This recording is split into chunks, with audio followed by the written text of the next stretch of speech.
Well, the students have to, first of all, they have to have and they almost always do.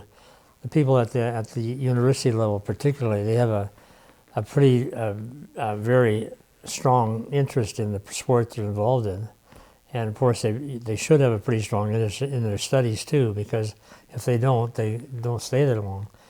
But a strong interest in the sport is, which is the internal motivator, which is probably the strongest that you can have. Like, if I'm a hockey player and I want to play at that particular level, I'm motivated to do a lot of the things that the coaches are encouraging me to do so that I can improve myself enough to stay at that level, play at that level. So there's an internal motivation, but there's also a lot of things that coaching staffs can do. And one of the things we were so fortunate about at the university is that we were able to build what I call a good performance environment, which is just a technical way of saying that the environment that you've got there is conducive to allowing players to perform well. Like, you've got good facilities, you've got good training methods, you've got good support, good financial support for traveling and that sort of thing. And so that makes a great big difference. And so that's sort of a bit of an external motivator. And the coach, as a coach, you've got to work on those things. What you work on their internal desire to be better, to be as good as they can be. And you hope that that's the case for most of them. It doesn't always work out that way. Some of them are not, some of them are not always as committed as others.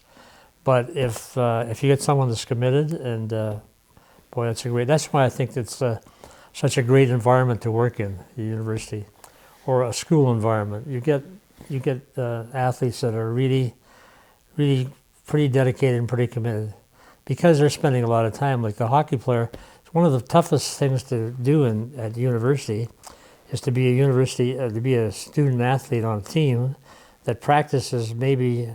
Well, we didn't have really long practices, but about an hour and 15 to an hour and a half.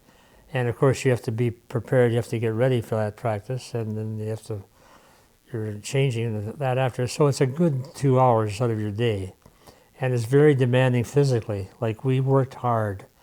And because you find out by seeing how hard players are willing to work, and hard work is the cornerstone to becoming successful. Which I've said that for a long time to a lot of players. And I talk about it at coaching clinics, but it's one of the keys. It's not the only reason. Actually, probably a more important reason for besides hard work is what made the player want to do that hard work. Like, what's their purpose in working that hard? And if they've got a strong purpose that they believe in, then it's a lot easier to bring them along, to encourage them and motivate them to play well. And one of the things that worked really well for us at university, and I think does for a lot of good teams, is that the veteran players, the experienced players, once they buy into the things that you're trying to teach, like in terms of skills and values and that sort of thing, which I think are very important. I think you've got to touch on values just as much as you do skills, and to get the well-rounded student athlete. And then the leaders, the veteran players become leaders, and they become leaders on the ice and off the ice to a degree too.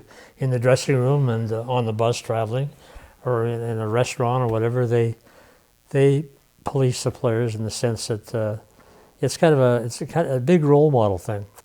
I'm a very strong believer in role modeling, and if any young students or coaches are watching this or listening to this, whatever, find yourself a good role model. You find somebody that you think is doing the things that you believe in and that you would like to be able to do eventually. You can pattern yourself after them to a degree and learn as much as you can about a particular sport, but role modeling is terrifically important.